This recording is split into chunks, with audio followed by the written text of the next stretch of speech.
definitely appreciate your time hopping on here with us, Monique. I mean, it's a cool opportunity to get to share a unique story and a unique for us, because as I kind of talked about this to a few different people about dealing with human trafficking, you hear their kind of different individual stories on what they've dealt with and what they've identified as a potential, they feel could have been maybe something along those lines.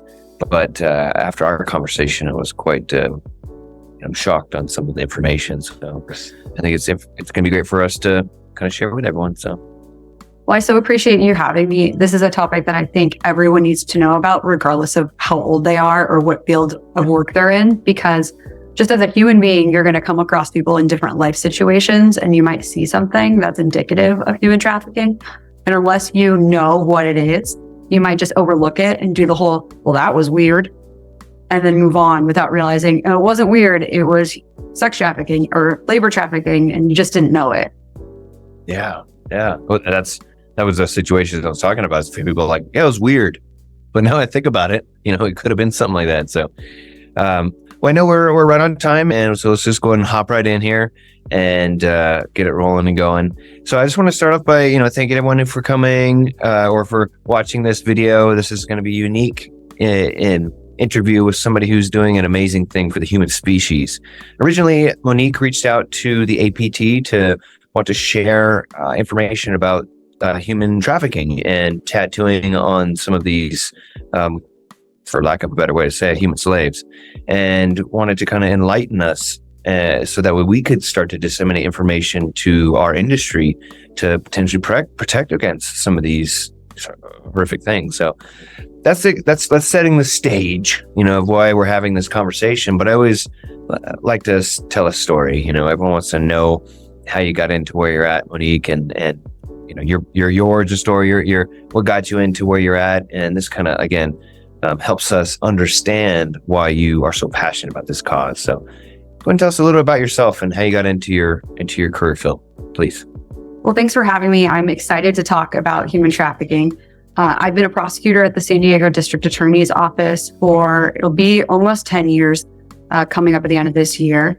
And, I felt like I knew what was going on in San Diego. I grew up in San Diego, and then I was assigned to work in sex trafficking unit. And I had no idea what was going on in San Diego. I quickly learned that I didn't know what sex trafficking was. I didn't realize how prevalent it was. For context, here in San Diego County, it's an $810 million a year underground economy. It's our second largest crime. So drugs is number one, followed by human trafficking. And this was just not on my radar whatsoever. And that surprised me. And so I was blown away by how prolific it was, how it was happening in plain sight, and how horrible it was, and how young the victims were. So the average age in San Diego County is between 15 and 16 years old. That's from a research study that happened in 2015. And we're seeing the kids are younger and younger, especially post-COVID, younger and younger. 13-year-olds are getting rescued by the Human Trafficking Task Force. So that's eighth grade. And so that to me really opened my eyes to how I didn't know anything about this. And so I wanted to know as much about it as I could, because I don't like not knowing about this really big problem that's happening in my community. And so the more I dug into it, the more angry it made me, frankly. The more upset I was that people were treating other people this way. And so it's actually been part of my professional life at the district attorney's office in one way or another. And it's also been part of my personal life. So I'm on the board of a nonprofit that serves victims of human trafficking. I've served on research conferences related to human trafficking because I just wanted to be involved with this. So that's kind of how I got into human trafficking. I have a unique assignment at the district attorney's office right now. So I've been a prosecutor, in court with cases, but since 2019, I've been a community partnership prosecutor. It's a unique assignment that was created by DA Summer Steppen in 2019 with the idea of putting prosecutors out in the community to learn about community issues related to public safety, and then partner with the community on how we can address those public safety issues. And so that led me to creating a human trafficking training video for fire and EMS in San Diego County. And then finding out that, there are lots of other people that come in contact with victims of human trafficking. And that's actually what led me to reach out to APTs. I took a step back and I thought, okay, who else would come in contact with a victim of human trafficking, not realize it, but could potentially be very helpful to that person? And tattoo artists are people that come in contact with victims of human trafficking and might not realize it.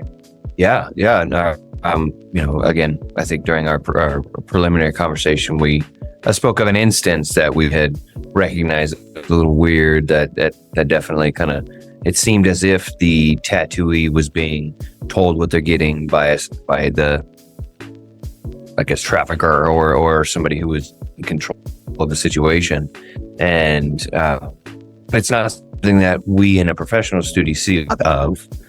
It would seem this is something we could discuss, done by a tattoo artist that's basically contracted for that particular purpose. And I guess to kind of talk into the conversation of tattoo artists, have you had any previous experience or like identifying a known tattoo artist does this for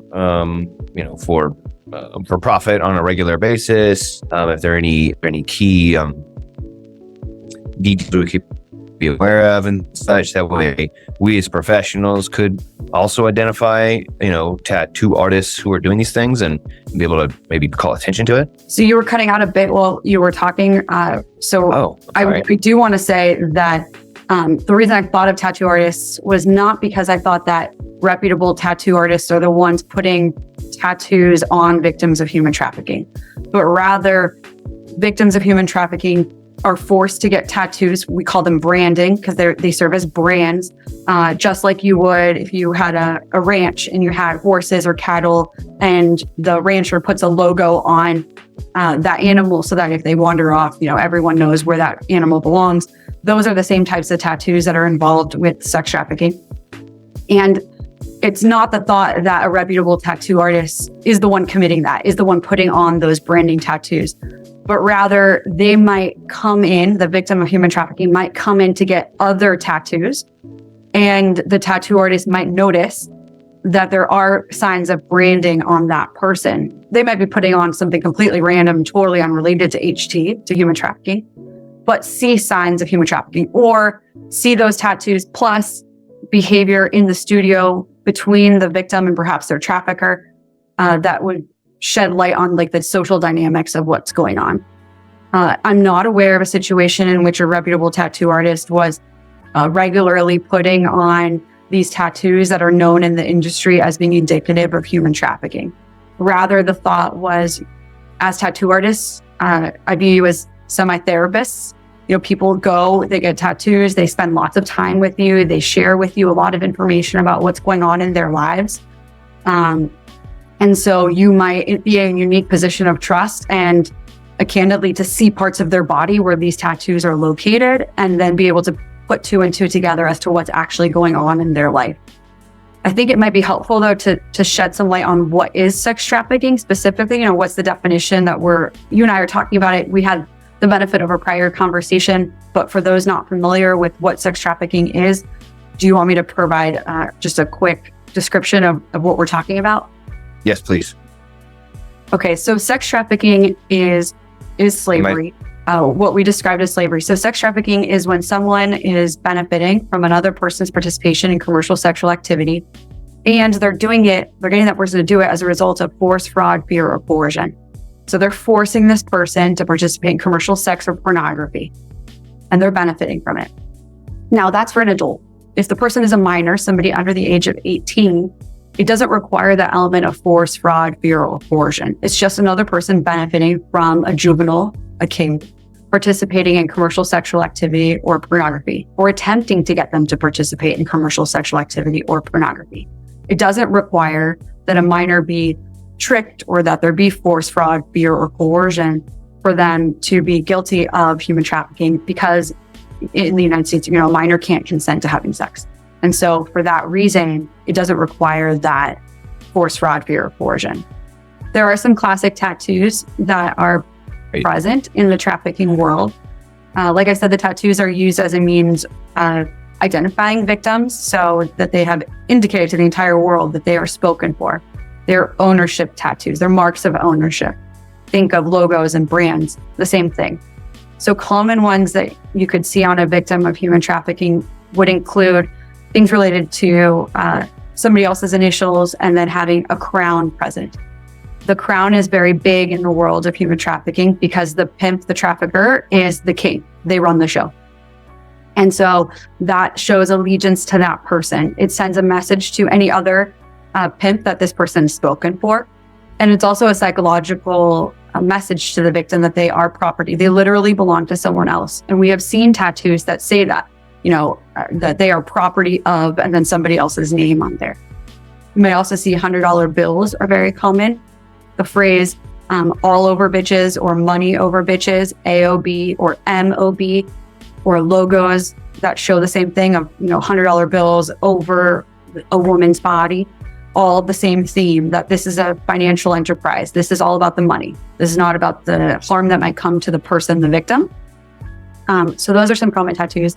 We also see tattoos referencing teams, like TEAM.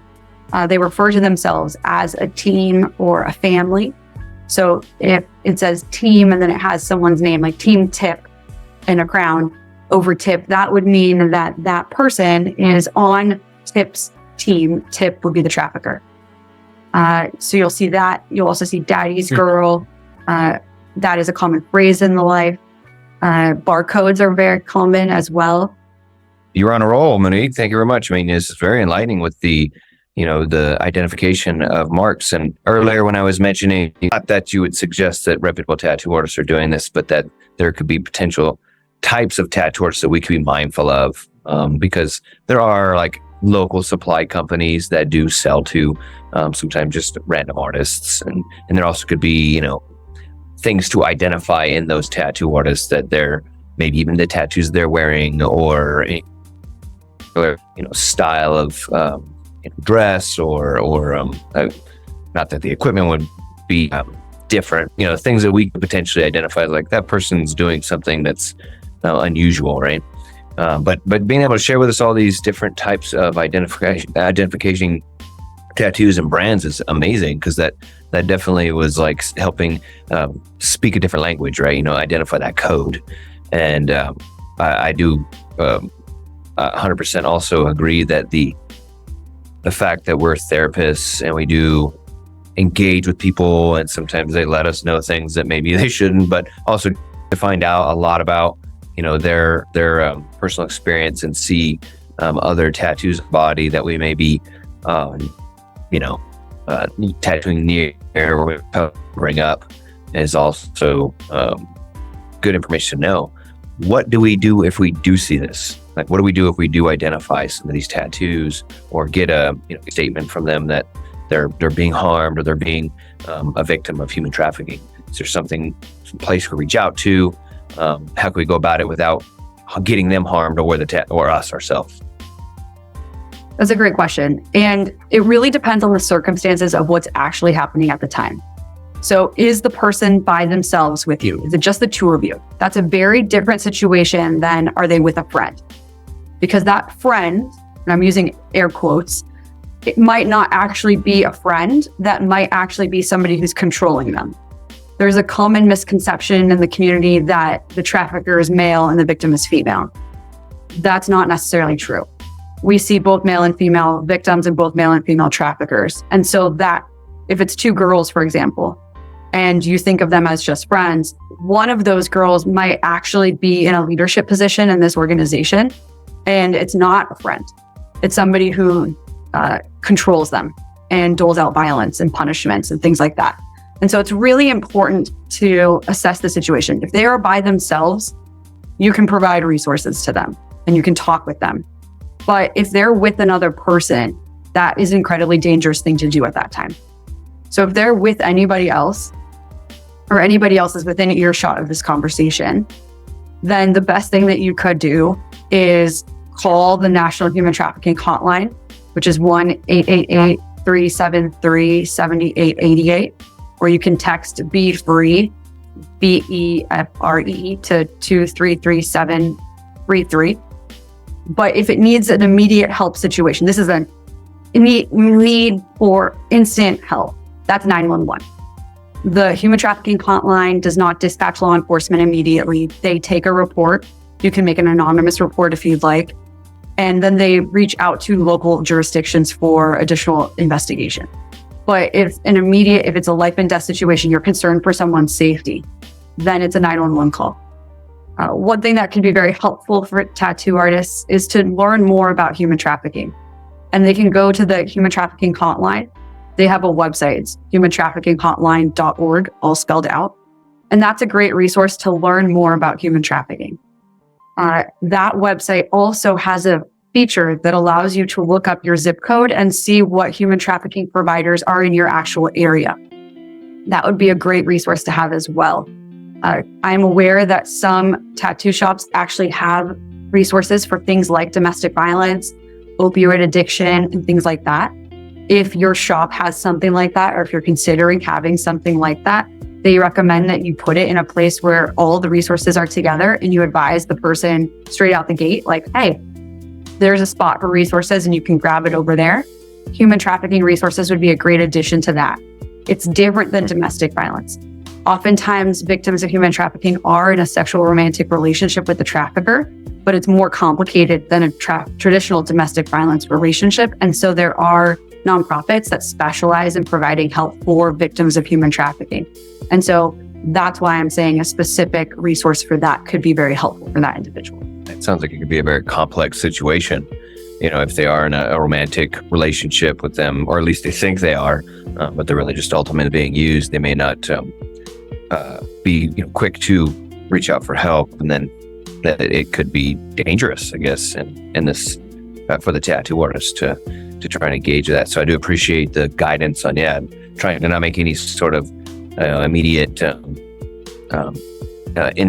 trying to insert yourself into that in a situation immediately, but to try and reach out to some of these resources, which I'm hoping that you could send these for us, and you could put these on the launch pad where we can all have access to it and be able to pull those links off and put them on our websites. It sounds like it would be a great resource too, just immediately for this organization, which I want to get the name of the nonprofit that could supply tattoo artists with like almost like a QR code package where it's like, hey, just put this on your website. It has a lot of direct links there for you, because we, definitely have a passion for our clients. But making it easier for us just to have that and immediately put on the website would be super advantageous to getting us to be more proactive with that. I want to tell a story real quick. Years ago, I had I honestly wasn't told exactly what his position was, but he was a federal agent, and he was involved with human trafficking too. And he had asked me if I was willing. At the time, I was still really involved with the state regulatory board. That's where he got my contact information, and was interested in if I would want to assemble some tattoo artists to do cover-ups for some of these human trafficking victims. And it sounded like a very noble thing to get involved with, and I was interested, but he didn't make it too enticing in the sense of like, well, we'll pick you up at, we'll have you come to some undisclosed location, and you'll come to a hotel room, and then you'll do this massive cover up in 6 hours, and we'll try to get it as cheap as possible. Can you do that?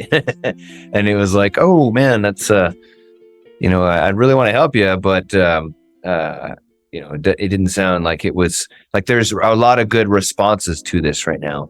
And I'm curious, again, going this potential nonprofit that could put out information, but if there's also like maybe some sort of program that's trying to, get passionate tattoo artists who are willing to help with this. Because I know like there's lasering facilities that offer free laser work for people who are removing like gang tattoos and things like that. I don't know if there's something in place where they're already trying to help some of these victims kind of remove or cover up some of these brands to make them, help their healing process. Is any of this in place, or have you had any knowledge of this by chance? Or yes, actually, the district attorney's office here in San Diego County, we have a program like that for both people who are no longer participating in gangs and victims of human trafficking who have exited the life. That is a huge resource to give to someone, because you have to remember that this is an incredibly traumatizing thing. There's a lot of violence. And if you have a constant reminder on your body, that means that every single time you look in the mirror, you are reminded of all of that pain and all of that trauma. And so if there is a shop that's interested in providing that kind of service, they could either reach out to their local district attorney's office. That would be a great partner. Or they can reach out to any one of those nonprofits that serve victims of human trafficking in their city. They all have a need for either laser removals or cover-ups. Depending on the individual, they might prefer one over the other. Some are more expensive than others, right? Some of these tattoos are quite large. Some of them are not. And so it really would depend on the individual. But there are lots of programs like that across the United States, really trying to help victims have a fresh start so that they don't have that other person's name on their bodies. And some of these are very, like I was describing to you, I so-and-so am the property of someone else, right? And it says that other person's name. And so they're very clear. And this also is a problem for the victim when they do go back into the regular productive member of society life, where other people are seeing these tattoos on their body, right? And so it's difficult to move forward when everybody can see that, or you have to see that. And so those cover-ups and removals can be really important on the healing journey. Recently I was contacted, Russ Abbott, the owner and CEO of Launchpad, he was contacted by an organization that I'd have to look up their name, but they were helping doing like trauma tattoo work for people that have suffered through like a massive, like a traumatic experience. I think there was some sort of bombing, or they did the shooting for Vegas. I wonder if there would be a space, or even like some tattooers be willing to organize an event to do that. Basically have like an event of sorts, right? It's like bringing people in to kind of gather a lot of local tattoo artists in an area who are willing to donate their time to work on these tattoos and to be able to help out some folks on a large event type basis. Although the logistics may be a little interesting. If they know that's happening. Gut reaction. Right? My gut reaction is I love the enthusiasm, but my caution is that these are vulnerable people, and it's not the same thing as having survived a terrible event where we've all experienced the same terrible event. There's no shame associated with our experiencing of that event. And we're not likely to be re-victimized as a result of that event. So bringing a lot of victims together also means that you have a lot of potentially vulnerable people in a publicly announced space. Yeah. So that traffickers would also be aware of the fact that they're all there. And so I would really caution against that. However, bringing together a network of people who are willing to provide that service and create a roster of organizations who would be willing to work with local nonprofits so that when there is someone who wants that service, they can easily get it without a long wait list. I think that could be really impactful. Yeah. That sounds like it would be a good amendment, of course. And as I articulated it, that part got kind of concerning with known traffickers, knowing that there's a group of them there. But it would be great to potentially work to create some sort of network of tattoo artists who feel called to do that. And it would be. But what is the name of the nonprofit that you work for, or you work with, and in what capacity are they, I guess, helping towards some of these goals? So I'm on the board of directors of a nonprofit. I'm the vice chair of the board of directors for San Diego Youth Services in San Diego County. So they provide services. There's two. They provide lots of services, but two are dedicated to victims of human trafficking or people suspected or at high risk of being exploited, all under the age of 25. They can be under 18, but up until the age of about 25. One of them is providing intervention services if they actually are confirmed to be in the life. And then the other is if they're at risk of it, and they provide wraparound services, including psychological help. There's a lot of PTSD because of the traumas that have been experienced. Yeah. And there's a lot of needs. And so they provide wraparound services. The agency also is the only under 18 homeless shelter in the county of San Diego. And they have transitional aged youth housing. And so all of those programs kind of work in conjunction with each other to fit the need of the victim. what does wraparound needs mean, if you don't mind me asking? Sure. Yeah, wraparound services is a term used, and it literally means to provide services that meet every single need that the person has, to wrap around them. So whether that's drug addiction, housing, mental health services, whatever the need is, they're going to try to meet it by wrapping around them. Is there already any pre-existing tattoo artists or shops in San Diego that are collaborating and cooperating with you right now? With the district attorney's office, there are organizations that collaborate. The DA's office, it's my understanding that the San Diego district attorney's office runs the program for gang tattoo removal and victims of human trafficking removal. And so we do have partners, but I think it's laser removal. Yeah. Okay. I mean, it'd be great to learn if there's any pre-existing networks of tattoo artists that we could reach out to and talk to, because one of the things that, going back to my story, was that federal agent was saying that here in New Mexico, because our close vicinity to the border, human trafficking is pretty big. And that's why they were really wanting to establish something here. And being that I don't know of any tattoo shops or artists that are specifically doing this, would be great to learn what's working well, and what what they're doing to try and connect with some sort of local nonprofit to help offer this service, which maybe in ongoing collaboration and communication, as maybe you identify any of these organizations you could share with us, and then we could disseminate on this platform and our other social medias. I also do believe at one point you were saying that you could share with us some examples of these brand tattoos, so we could, again, kind of share them, just to not only articulate, but then to visually show people what these look like, so they can, have a visual cue and be like, oh man, that looks familiar, or I've seen something that looks kind of like that, which also be helpful for more education for the industry. Yeah, I'd be happy to send you that. I want to comment just briefly on something that you just said related to the proximity to the border. That's a very big perception that the community has. There's a big misunderstanding as to how human trafficking is happening in the United States. So there was a study that was done here in San Diego County, and they looked at where they're already from, and they asked the victims, their nationality. And 80% of the victims, at least here in San Diego County, and we're a border town, 80% were born in the US. And so that's usually very surprising to people, because they have this idea that it's a border issue. The reality is that human trafficking is a very significant problem in the United States in general, as well as in the entire world. So worldwide, the number one crime is drug trafficking, and tied for number two is illegal arms sales and human trafficking. And then here in San Diego, it's drugs, number one, and then number two is human trafficking, and number three is illegal arms sales. So we're on par with the rest of the world. And I share that because there's a really big perception that it's they must be from another country. These victims are from other countries, without realizing that actually a lot of the victims were born right here in the United States. And human trafficking does not require crossing any border or state line. It just is the course of commercial sexual activity or pornography for adults, and then just another person benefiting from commercial sex or pornography.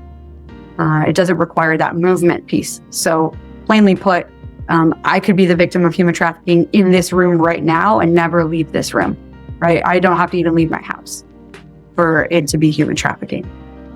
Yeah. I appreciate that. Yeah. I appreciate you articulating that, because it is a perception. And, when we spoke before, you were kind of sharing with me how prevalent it is in the United States, and especially with these statistics, it's alarming. And you're right. I mean, it doesn't have to be from somebody from another country. It could legitimately be something happening in our neighborhoods. And you were even kind of sharing how, in your past experience, you were appalled by some of those who were participating in some of the human trafficking.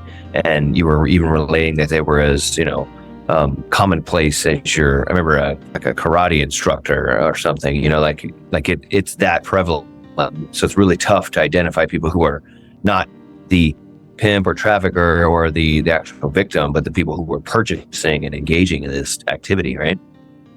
Yeah, that's one of the things that was very shocking to me and I felt very naive with this, was the buyer. So far we haven't talked about the sex buyer. We've only talked about the sex seller and the trafficker. And one thing that I learned through this work was how the buyer was all types of people: blue collar workers, white collar workers, wealthy people, low income people, families, no families, married, kids, everybody.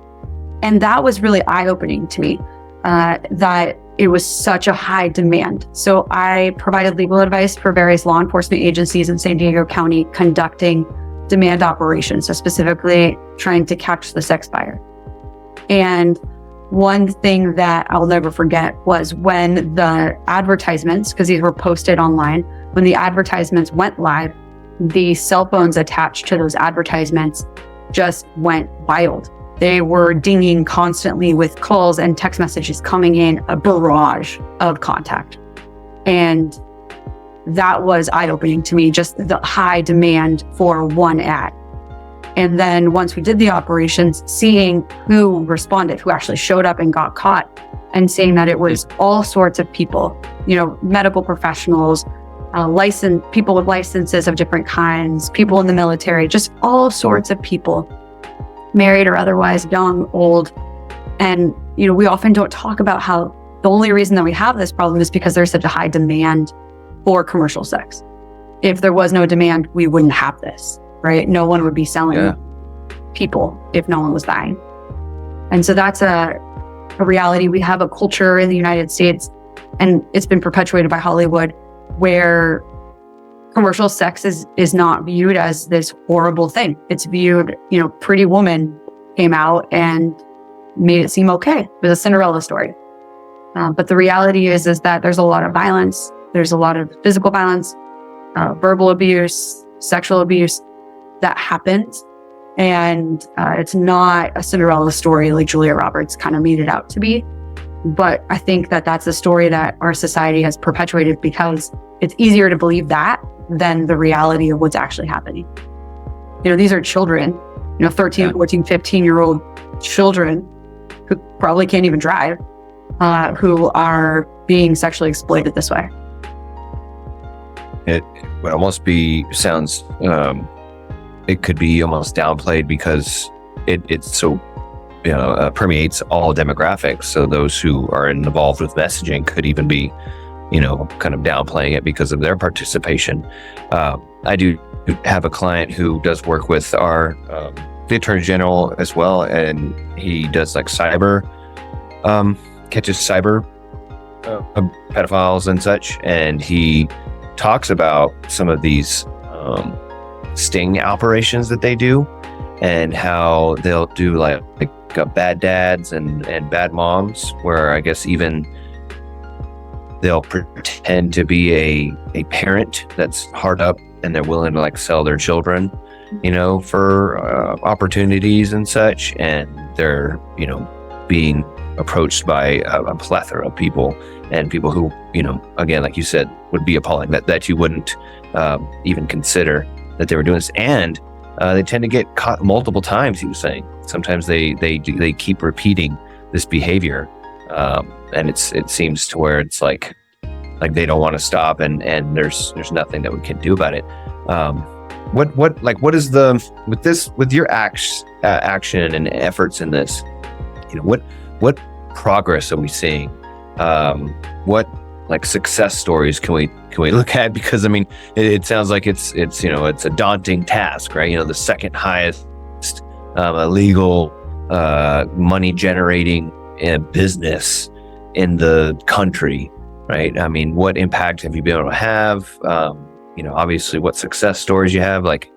Can you paint us just a little bit more of a positive picture, just to help a little bit? To not be a downer, yeah. I would say that it is a dark topic. The successes are going to be small. So I would say that the biggest successes have been in terms of a better understanding of the victim and being more trauma informed, both on the law enforcement front, the prosecutor front, courts. Everybody is aware of what human trafficking is, our office has a training for prosecutors so that we can identify victims of human trafficking in our cases. Oftentimes victims are involved with other things, right? So they might commit a robbery at the direction of the pimp, of their trafficker. And so we get a robbery case, but there's actually a human trafficking component into it. They're the victim of something else. They're the perpetrator of a robbery too, though. And so making sure that we can identify that, that's becoming more common across the United States. That's a big win. There's been certain changes in the law. I can talk about California specifically, and I know this exists in other states as well, called vacatur, which is specifically looking at this issue where a victim of human trafficking often would get in trouble for other crimes at the direction of their trafficker, and they would take the heat for it to protect the trafficker, whether that was selling drugs, committing robberies, or what have you. And so now there is a way for them to vacate those convictions, get rid of those convictions if they can establish that it was done at the behest of the trafficker. It's a big deal that allows them to really move forward in life, right? These convictions would prevent them from getting college scholarships, learning background checks, things like that for jobs. And so it allows vacating of those convictions. So that's a positive. We're seeing more and more juvenile, this is a positive and a sad thing.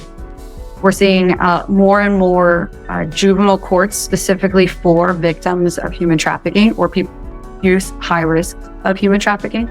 So they can get those wraparound services early on in the process and that they get intervention early on. So we have that in San Diego County. They exist in other counties as well. And that's really important because that youth might not go down the path of future participation in the criminal justice system if we intervene early enough and provide them with the services that they need. So that's really positive. Yeah. I would say the snapshot would be people's eyes are more open to this issue. And so at least from a government perspective, more services are being provided for victims to prevent them from rejoining their trafficker or participating in other criminality. There's also more intentional education in our schools. In California, schools must provide human trafficking education for 6th through 12th grade, must provide it. And so that's a big deal because the reality is that youth know more about what's going on in their friends' lives than any adult will ever know, right? And so that means that they are equipped. We are now educating our youth so they can protect themselves and know how to get help if they need it. And more importantly, they can also keep tabs on their friends and get help for their friends if they need it. They have the vocabulary to pass on this information. And that's really key. So, we are more open to talking about human trafficking now than I would say 8 years ago. People are talking about it more. And I think that's really the first step to eradicating it. You can't get rid of something that people are afraid to talk about. And so now at least it has a name and we're talking about it so that the more people who know what it is, the more chances are that law enforcement can intervene, that the victim can get the services that they need. There's a high recidivism rate. There's a high probability that a victim who gets rescued will go back into the life of sex trafficking. And so they will need lots of wraparound services and lots of positive contacts with law enforcement and case managers and other service providers to actually succeed in getting out. So all of these things, not one thing is going to get rid of human trafficking, but all of these things are definitely positive steps towards eradicating human trafficking. But it is a very lucrative business. There's big, big money in sex trafficking. And so, we really need to cut down on the demand because if people keep buying it, then someone's going to sell it. Yeah. I mean, that's the culprit right there, right? Is if there's a demand, someone's going to meet that demand. But I do like what you're saying about the education, especially for the youth, because although this is a daunting task you're taking on, which thank you so much for taking on this venture of trying to safeguard not just our youth, but people who are suffering with this nasty demand. But we can teach the next generation just to be more aware and identify some of these situations, because I remember you saying there was a talk you were giving at a school and you were sharing about the concerns of human trafficking. And there was a mother who raised her hand and said, all my son does is stay home and plays on Roblox or plays video games all day, and I don't have to worry about him.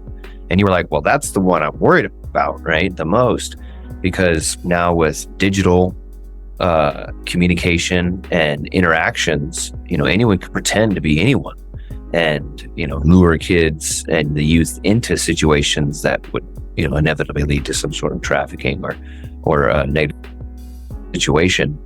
And being able to identify these situations to kids early. So they're like, wait a second, for my age and generation, stranger danger, don't talk to strangers kind of things.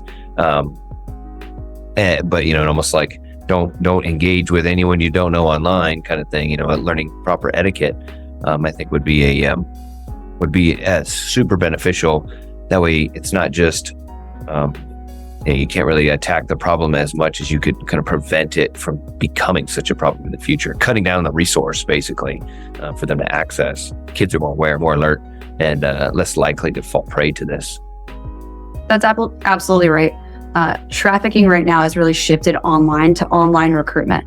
So there are two main styles that we see with online recruitment. There's the Romeo trafficker, the boyfriend-girlfriend trafficker, right? They start off a romantic relationship that's going to seem very real, very lovely. They're going to shower the person with gifts, that kind of thing, and it'll turn into a trafficking relationship that might include elements of domestic violence. If you don't do X, Y, and Z, I will share the nude photographs that you sent me. I will beat you up or something to that effect. And that's one way. Another way that I think we're going to see a lot of right now, particularly with the youth who all want to be, Instagram famous or social media stars, is the CEO trafficker or the, hey baby, I'll make you famous trafficker. The one who's going to be the agent, the one who'll be the photographer, is going to help them propel their career into stardom.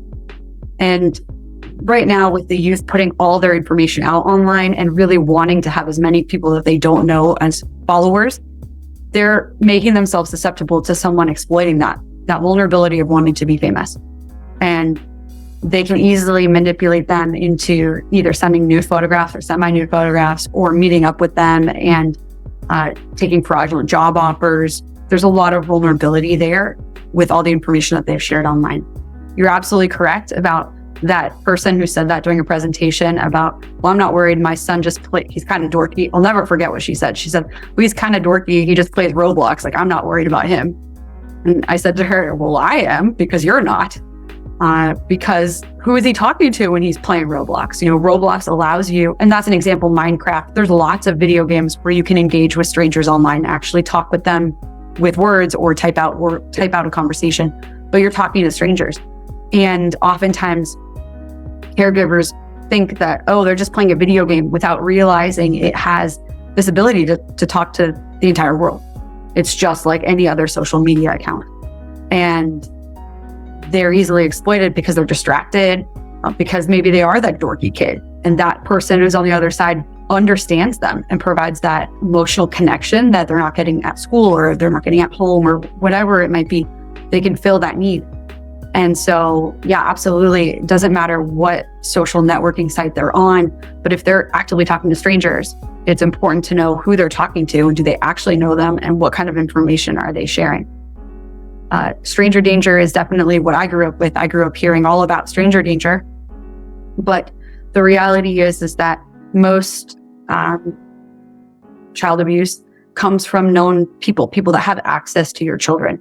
They're not necessarily strangers.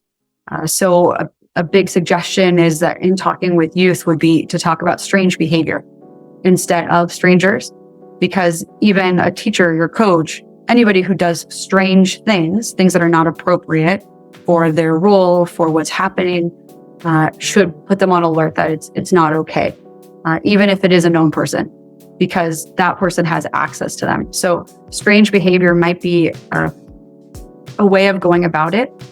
Strange behavior would include things like if an adult is telling you to keep a secret, right? That's strange. If you're in a park and a stranger comes up to you and asks you for help, well, that's strange because safe adults, if they really need help, are going to go to other adults. They're not going to ask a 10-year-old for help. And so looking at potential strange behaviors instead of just strangers works both for in-person things as well as virtual things. This is a great information. I think this, strange behaviors as well as identifying and educating parents about like platforms like Roblox and Minecraft, because personally I have a right now a 10-year-old daughter who loves Roblox, and we've had many conversations, especially after our previous conversation, about never talk about anything other than your username and what's going on in the game. Does this information exist out? Is this what's being taught in schools? Is there a way to like get this information out to kids, being to identify these very these key things about strange behavior and social media online platforms and interactions there?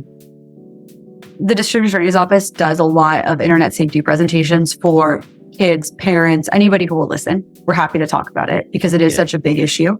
There's also, if you're not in San Diego and you're not reaching out to the San Diego District Attorney's Office, the Center for Missing and Exploited Children has a great website that they created called NetSmarts, NetSmartz. And that is a great resource for caregivers to look at because they have tip sheets. They also have quick, cutesy little videos that talk about internet safety, and they have it targeted for specific age groups. So a conversation with a 7-year-old is going to be different than a conversation with a 16-year-old, right? And so how do you have that conversation? Oftentimes parents will say, well, my kid is only 7. We don't have to have this conversation yet. But this is actually the prime time to have that conversation because you can lay the groundwork of what's called net etiquette, right? What's appropriate and inappropriate behavior online, what to do if you see something inappropriate, and what is inappropriate and what is appropriate. So that website is a fantastic resource for parents. They have games actually that the kids can play themselves so that they're learning without knowing they're learning. And they have little movies and discussion guides. And my suggestion would be for the parent to watch the video and read the discussion guide before they show it to their child so that they're ready to have the conversation. Some parents will just watch the video with their child for the first time. The problem is that you need some time to process the information that you're getting as well before you have this conversation. Unless you've thought about this, they're definitely going to ask you something that throws you off guard. And you need to be the wise person in the room, right? And keep your cool during this conversation so that you are a trusted person. That's my biggest advice for parents is, regardless of how you find out that this is going on, or if your child shares it with you, or you discover it on their iPad or their phone, is you can freak out by yourself. You can go into your closet and have a total freak out session in there, but you cannot freak out in front of them. Because if you do that, you've just told them one thing, and this is the only thing that you've told them. You cannot be a trusted person for this information. So if something happens that's a big deal, they can't come to you because you can't handle it. So when you have the conversation, even if you don't know the answer, you don't have a plan, you're going to figure out the plan together, right? It's well, I don't know what we're going to do, but we're going to figure it out, because now you're telling them, okay, even if we don't know what to do, mom, dad, caregiver, they got this. I can go to them for whatever it is. And you only have one chance at that. You either land or you fail, but there is no do it again, because they won't come to you. I mean, that's just some great universal parenting advice right there, because it's so useful and so true, right? If you freak out when they fall and skin their knee, they freak out and they know that, they can't come to you if there's a more of a tougher situation. So I would love to, and again, I'm hoping that you could send the links for us and you could put it on there and we can have access to it, because I'm very interested in this website, and I think it would be a great resource, especially if there's cute videos. Hopefully there's the ability to export these videos, right, to be able to share on social medias, because that's ultimately is that something that you and your nonprofit is currently engaging in and trying to share some of this information on these platforms for the youth to see and engage with too? So I know at the district attorney's office we are. The district attorney's office is actively working on various educational campaigns. We actually had a whole campaign specifically to boys being the victims of sex trafficking, because boys underreport. So we had a whole campaign just talking about that, about boys. So there are lots of efforts that exist like that, but honestly, more can be done by everybody, because, you're an adult and you were learning things in this conversation, which means that your kids would learn something when you bring it home and talk about it. So everyone can be talking about this, because recruitment happens at all stages of life. But there's a new study that's being done by a San Diego State professor that's looking at sex trafficking in college students. So just because you've grown up and now you're an adult and you're in college, it's not over for you, right? You could still be exploited in some way, shape, or form. And it's important that we keep having these conversations, because even though I've been working on this for a long time, I still go to conferences and I learn something. And so there's always something to learn here. It's a very complex situation. There's a lot of recruitment and emotional manipulation that happens. Victims of sex trafficking don't readily identify themselves as victims. They don't reach out to law enforcement. They don't raise their hand and say, I need help, because there is a lot of psychological and emotional manipulation that's gone into this. The person has been told repeatedly that they're not worth anything else but this. This is all they're good for, and horrible psychological abuse along the way. As you can imagine, breaking those invisible bonds can be very challenging. And so the more people that are eyes and ears of the community that see this can make a huge difference, because yes, maybe today is not the day that they're going to ask for help, but maybe they'll be on the radar of law enforcement, or, just the way you approach them could be really impactful. A suggestion, if you are tattooing someone and you come across someone that you think is the victim of human trafficking, is to use trauma-informed care. Trauma-informed care is very in the law enforcement social work space, but that is really a Cliff Notes version of describing it's a victim-centered approach. And so you're non-judgmental in how you're approaching the victim. You're asking open-ended questions. So they share with you what they want to share with you. If they refer to the trafficker as the boyfriend, it's the boyfriend. That's your judgment. If you are judging them if you start saying that is the trafficker, and it's not your place to do that. They found that the more open and accepting that everyone is with them, the more likely it is that at some point when they're ready, they will get the help that they need. But if we are judgmental, then they will think that no one will believe them or trust them with the story. And it's just more rejection and judgment, confirming what the trafficker has said all along, that they're garbage and etc. So open approach is important. Another thing that can be really important and impactful is something as simple as giving choice. And what do I mean by choice? I mean, do you want to sit there or would you like to sit there? Would you like still or sparkling water? These are little things, but if you look at the life of a victim of human trafficking, they have not been able to make many choices in their life. So the trafficker might be telling them what to wear, when to eat, when to sleep, what they're eating and sleeping, what their hair looks like, their socks, even just the most basic necessities of life have been controlled by another individual. And so you offering them choice of some kind could be a very empowering moment, even if it's as simple as still or sparkling water, or would you like a candy bar? These are small things, but if you haven't had the ability to make a choice in 6 months, this is a big ownership move. Yeah. Also, walking them through, if you suspect trafficking, walking them through what you're about to do can be really impactful. Especially, let's say Ben, I don't know how tall you are, but you look like you're a big guy. So if there's, imagine that someone was getting a tattoo and you're towering over them. Well, when was the last time that someone towered over them in their life? Not a good situation. And so if you just do it without saying that you're going to do that, that might be very shocking. And so if you just said, like, I'm going to have to lean over you, is that okay? Can I lean over you? You've just allowed them space to say, actually, that makes me really uncomfortable, or so that they can emotionally be prepared for that feeling, so that they can deal with it on their own. Wow, no, as a tattoo artist who does very, even to the point where somebody was like, okay, I don't need to know, or I do articulate these things so often and frequently, like, okay, I'm about to touch right here, we're making an adjustment to this, and would you like cold or room temperature water? It's amazing to recognize that can have such a deep impact on them, on a certain person, and sometimes, the way they've responded, I may not consider that it has some sort of deeper intrinsic meaning to it. And your organization and you're training law, fire department, and first responders. Do you have more training, like a course for this, where we could learn this more in a systematic, like adjustable manner to be able to employ these on our kind of our daily, jobs, basically? So the district attorney's office, we created a training video specifically for fire and EMS. And that is not open to the public. That is given specifically to fire and EMS because we give them information that is related to safety and that we wouldn't want to be publicly disseminated based on the nature of their jobs. We also do training for law enforcement.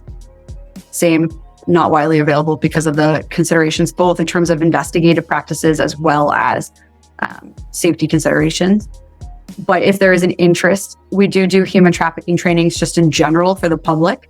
Anytime the public requests it, if that's something that APT would like to do and explore further on just like a human trafficking 101, I'd be absolutely delighted to do that with you.